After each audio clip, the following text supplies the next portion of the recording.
Why you should keep a commonplace book. When you write something down, you are meeting yourself in that moment in time. And so when you're journaling, you can think of it like performing an autopsy on an old version of yourself or an old conversation that you had. So a commonplace book is at its core, it's a personal library, a personal archive and collection of knowledge, right? So it's a place where you gather the bits and pieces of wisdom, inspiration, ideas, knowledge that you collect and that are relevant and personal to you. So these can be quotes, ideas, thoughts, general things that resonate deeply with you and that you want to keep track of. The nice thing about a commonplace book is because it's for you only, it can be like literally anything that you think is personal and is worth remembering. I feel like a lot of other things like receipt papers or notes or scrap things that you just need in your daily life, you can also put these in your commonplace book, and these are also relevant because they don't seem significant, but it is something that you need to remember. And they're nice because if you look back at your commonplace books over time,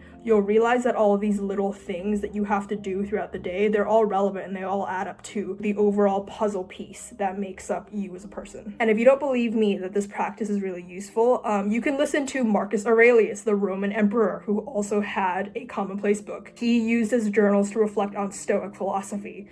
You're probably not going to do that, but you could do something else that's generally as useful and as significant. Leonardo da Vinci, his notebooks were filled with sketches and ideas and inventions that turned into these great pieces of art and great pieces of culture and history. The writer Virginia Woolf famously kept a diary where she also recorded her thoughts on literature, her personal life, and the creative process. So these are all individuals that recognize the value of capturing ideas and curating the wisdom that they encountered in their regular lives. So the journals they kept are like tools for learning, creativity, and personal growth. So why should you keep a commonplace book? Well, a commonplace book is an incredible tool for capturing ideas and insights, as I previously mentioned. You can think about all the times in your life where you had an incredible idea and you're like, this is amazing, but I don't need to write down because it's so good that I'll just remember, and then you forget. So there you go. I feel like we always underestimate how fast life moves and how fast your mind jumps from one idea to the next. And so if you don't write it down somewhere in like an archive or a repository, it's going to be gone. So having a journal in place is almost like a safety net for your thoughts because it keeps them safe for when you need to refer to them in the future. When you write something down, you're making sure that it's not going to get lost in the shuffle of like everyday life.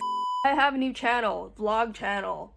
Watch here, subscribe now, please, thank you. And you're not just preserving an idea, right? When you write something down, you're meeting yourself in that moment and you're capturing who you are and what you think and what matters to you right there and then. And later on, when you're looking for inspiration or just reflecting on what's important to you, you can go back and revisit those entries. A commonplace book is also a really good way to foster deep learning. Beyond just capturing ideas, the physical process of writing something down engages your brain in a different way. So when you write something down or you transcribe something by hand, you're engaging with the material on a different level, right? And that helps you kind of internalize and reflect on the information. Also because writing from hand, it's like a strenuous process, it's laborious, right? So like you want to like really make sure that what you're writing down, you're really resonating with. And also because you write slower than if you were like typing, it makes sure that you actually digest the information. It's also just nice, right? Because it feels like you're having a personal dialogue with the information that you're writing down. And because you're taking the time and the stress and the strength of your hand to write something down, you're really engaging with the material in a different way and you're having a dialogue with that material. This brings me to the next point, which is that journaling actually just makes you more creative. It enhances your creativity. So creativity is really relevant even if you don't think you're creative or you don't have a creative job. So for example, like if you're in university and you have to write an essay,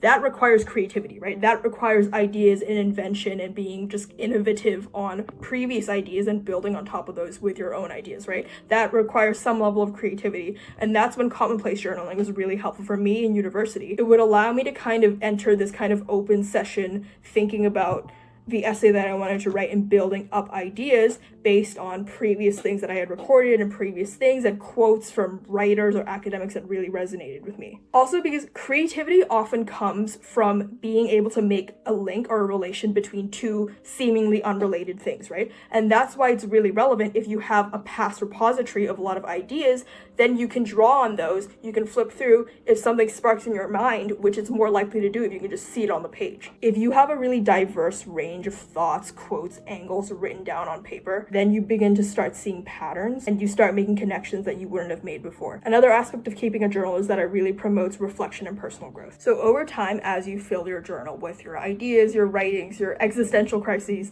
you'll start building this really rich tapestry of your life and your learning and your experiences. And one of the most valuable things you can do, and is really fun, is to go back and read your old journal entries. And that kind of reflection can actually be incredibly insightful, and also you can cringe about how disgusting you were in a past experience. You'll also see how your thoughts and your ideas evolved over time. So journaling about your past, it's not just about recounting events, right? Like, it is to an extent because it's what happened to you and your memory is fickle, but also when you're analyzing and you're reading back, you're breaking them down to see what truths the entries still hold, right? Because I think a lot of the time you're not going to resonate exactly with how you reacted to a certain situation now, right? Maybe you're like, I was too impulsive, or I was too angry, I wish I yelled at this person, you know what I mean? So that's also a way to kind of reflect on you as a person right now and how you would react to situations and how you've grown and how they've shaped who you are today. You might also notice like recurring themes throughout your life. So ideas that keep popping up, or people and things and events that keep coming back to you. And you might also recognize obviously the areas where you've grown or areas where you still have room to grow. And by doing the process of looking backwards, it's also a way to kind of look forward. So by understanding how your thoughts and ideas develop over time, you can start to identify the direction that you want to move forward in. You can also set intentions for your future learning and your future growth. And it's a way to really stay connected and stay empowered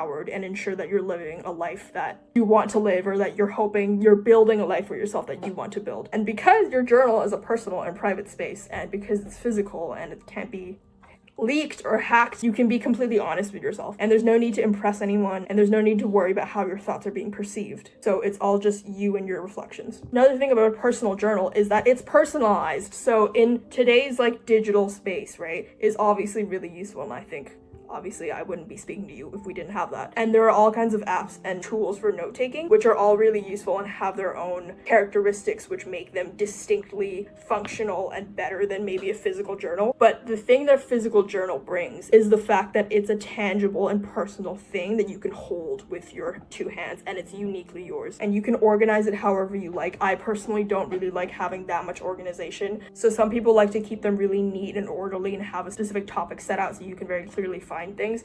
I don't really like that. I really like being organic being I just you know, yeah. But you can make yours aesthetically pleasing. You can customize it. I feel like that's a really important way to break in the journal and then make yourself comfortable with using it, because you've personalized it. You can't really fuck it up if it's already kind of up, but like up in an aesthetic way. And you can doodle on it, you can sketch on it, use color-coded notes, or you can just keep it really simple and functional if you're a minimalist. I am not. But the point is, there aren't set rules, right? So your Commonplace book is an extension of your personality and your way of thinking. As I said, if you prefer digital tools, that's fine too. You can keep a digital Commonplace journal on a tablet or a phone, or handwrite your entries like with a Apple Pencil if you have money for that, or you can use apps that allow you to organize your notes and your ideas in a way that suits you. The medium doesn't really matter as much as the practice itself. What's really important is that you're taking the time to capture and engage with these ideas that you really resonate with as a person. So how do I start my own Commonplace journal? Well, it's really easy, and the beauty of this practice is simplicity. You really don't need anything fancy to get started. You just need like a notebook and a pen. If you don't have a notebook, you can use papers that you staple together. So just begin by like jotting down anything that speaks to you or that is important, or if you have to go to the grocery store later, write that down. Literally anything to get yourself started. I would say maybe at the beginning, don't worry too much about organization or perfection. That's a really bad way to start because it gets you into that mindset. And then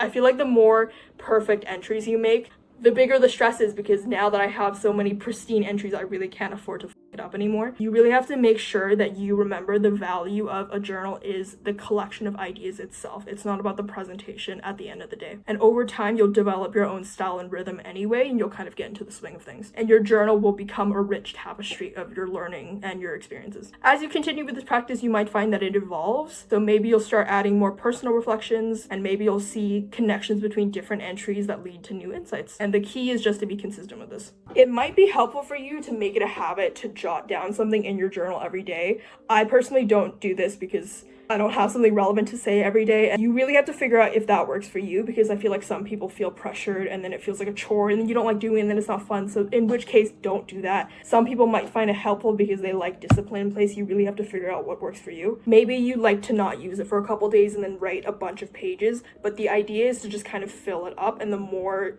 entries there are, just the more valuable it will be. Remember, there's no right or wrong way to do this. So some people like writing really long, detailed entries. I like to draw a lot in mine. If you can see my previous videos, I do a lot of drawing. Some people like to keep it really brief and to the point. It can be like scrappy, it can be disgusting. It should be like your math book in high school when you get bored and you're drawing on the side. It should really just be a reflection of you in an organic sense. The important thing is it needs to work for you. I would recommend maybe experimenting with a couple ideas and then figuring out what is useful for what, because obviously different techniques will have different functionalities and different benefits to them. Remember that this is a tool, it's not an art piece, it's a tool that should help you engage with the world in a more thoughtful and imaginative way. And also, because now we all have brain rot, I have brain rot, we're constantly bombarded with information. A journal is a really good anchor in this world. That sounds disgusting. So it's really like a space where you can really slow down, reflect, and engage with your thoughts and with yourself and all of the wisdom that comes your way. So whether you're a student, you're a professional, you're just starting out, you're unemployed, you're creative, you love to learn, starting a Commonplace journal is a really transformative practice. And it's really a nice way to cultivate your inner life and to nurture your creativity. And it really ensures that the ideas that you keep are never lost. So I really want to encourage you to start your own Commonplace book today. It really doesn't have to be anything fancy. Simple notebook, pen will do. You can use pencil. I recommend pen because it teaches you to be committed to your thoughts and your writing on the page. And if you f it up, you f it up, and that's part of it.